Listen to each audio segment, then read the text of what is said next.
नहीं इस बार क्यों हमारे एरिया में ब्लैकआउट कुछ ज्यादा ही हो रहा है। मतलब लाइट कुछ ज्यादा ही जा रही है और ऐसा नहीं थोड़े से टाइम के लिए घंटों घंटों तक लाइट ही नहीं रहती हमारे एरिया में। तो एक बार है ना क्या हुआ कि सुबह 11 बजे से हमारे उधर लाइट चली गई और शाम तक नहीं आई। बिना लाइट के तो एकदम आदि मानव वाला फील होता है, ना वाईफाई चलता है और फोन का चार्ज खत्म हो जाए तो कुछ भी नहीं है दुनिया में करने के लिए। मेरे घर वाले तो पहले ही बाहर जा चुके थे क्योंकि घर में बहुत ज्यादा गर्मी लग रही थी। अभी गर्मी का सीजन चल रहा है और बिना लाइट लोगों के यहाँ एसी चल रहे, हमको पंखा भी नसीब नहीं हो रहा। तो गर्मी से परेशान होने के बाद मैं भी घर से बाहर निकली और अपने पार्किंग वाले एरिया में जाके बैठ गई क्योंकि गर्मी भले कितने भी हो लेकिन हमारे एरिया में शाम के वक्त ठंडी हवा चलती है। और घर में मेरी थोड़ी फटा भी रही थी, बहुत ज्यादा अंधेरा था ना। तब रात के करीबन 8 बज गए होंगे, तब तक लाइट नहीं आई थी और मैंने नोटिस किया कि मेरे घर का गेट खुला हुआ है। तो गेट खुला होने के कारण है ना हमारे घर में बहुत सारे मच्छर घुस जाते हैं। तो मैंने सोचा कि गेट बाहर से अटका देती हूँ और मैंने गेट बाहर से अटका दिया। अब हमारा गेट है ना 2 हिस्सों में खुलता है, इस चीज को याद रखना क्योंकि ये बहुत ज्यादा इम्पोर्टेंट चीज होने वाली है। अब देखो मैंने गेट की ना कुंडी वुंडी नहीं लगाई थी, मैंने बस हाथ से उसे धक्का देके थोड़ा सा बंद कर दिया था और फिर मैं वापस बाहर जाके बैठ गई हवा खाने के लिए। बट फिर मुझे बाहर भी मच्छर काटने लग गए थे तो मैंने सोचा कि घर के अंदर जाकर ही बैठ जाती हूँ। लेकिन जब मैंने घर के अंदर जाने के लिए गेट खोला,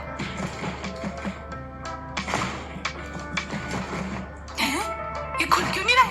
अरे वो गेट लॉक हो गया था, पता नहीं कैसे। जैसे कि आप लोगों को पता है कि एक गेट में 2 कुंडियां होती है, एक बाहर की साइड और एक अंदर की साइड। तो बाहर की साइड वाली तो मैंने नहीं लगाई थी बट पता नहीं कैसे वो अंदर से लॉक हो गया अपने आप। अब देखो 2 गेट का मैंने इसलिए बताया था क्योंकि अगर उसको फोर्स से बंद किया जाए और अगर कुंडी कॉर्नर पर ही हो तो वो खसक के लॉक हो सकती है। और यहाँ पर भी वही हो गया था। तो मैंने अपनी मम्मी को बुलाया, मम्मी गेट बंद हो गया अपने आप।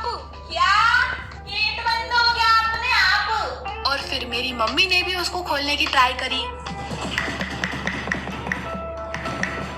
लेकिन उनसे भी नहीं खुला। हम लोग आधी रात को घर के बाहर बंद हो गए हैं। छोटे छोटे बच्चे कुंडी लगाकर घर के अंदर कैद हो जाते हैं और हम लोग बड़े होके घर के बाहर कैद हो गए। जैसे घर हमको अंदर आने ही नहीं देना चाहता, उसने हमको घर से बाहर निकाल दिया है। बहुत हो गया तुम्हारा, चलो फुटो यहाँ से। अब एक गेट के कारण हम इतना महंगा घर थोड़ी ना छोड़ेंगे। तो हमने बोला गेट तोड़ना पड़ेगा और उसके लिए बुलाया हमने हमारे पड़ोसियों को। अरे इधर से डंडा डालूंगा ना तो चिटकनी खुल जाएगी। हाँ भाई साहब ये ट्राई कर सकते हैं, करिए ट्राई। उनने बहुत कुछ ट्राई किया लेकिन वो चिटकनी नहीं खोल पाए। ऊपर से गेट भी बहुत ज्यादा मजबूत था, वो टूट ही नहीं रहा था। हटिए भाई साहब मैं खोलती हूँ, कहीं दम तो है नहीं आप में। हाँ, पड़ोसी भी अपने कहीं काम के नहीं है। भाभी जी ऐसा मत बोलिए। चुप। ये सब करते करते लाइट आ गई और लाइट आने पर मेरा भाई अपने कमरे से उतर के आया। वो इतने टाइम से अपने रूम में ही था लेकिन इतना शोर होने के बाद भी उसको कुछ भी सुनाई नहीं दिया क्योंकि वो बेवकूफ इंसान ईयरफोन लगा के बैठा था। और उसने आके कुंडी खोल दी। यहाँ पे क्या चल रहा है? आप लोग यहाँ पे क्यों आए हो? हाय राम, मैंने पागल औलाद पैदा कर दी। इतने टाइम से हम इतना परेशान हो रहे, जरा नीचे उतर के आना चाहिए था ना, बताना चाहिए था ना कि मैं रूम में हूँ। नहीं, अपन तो भोंगे लगा के बैठे हैं। माँ भले परेशान होती रही, तुम्हारी वजह से तो पूरा घर तोड़ना पड़ जाए औलाद होन।